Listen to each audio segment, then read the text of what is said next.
حضرت اسامہ بن زید رسول اللہ صلی اللہ علیہ وسلم کے بہت محبوب صحابی تھے۔ آپ کے والد حضرت زید بن حارثہ بھی نبی کریم صلی اللہ علیہ وسلم کے قریبی ساتھیوں میں شامل تھے۔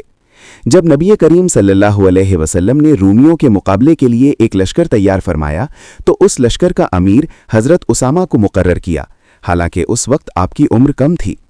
کچھ لوگوں نے دل میں یہ خیال کیا کہ اتنی کم عمر میں اتنی بڑی ذمہ داری کیسی دی جا سکتی ہے، مگر نبی کریم صلی اللہ علیہ وسلم نے واضح فرمایا کہ حضرت اسامہ اس منصب کے پورے اہل ہیں۔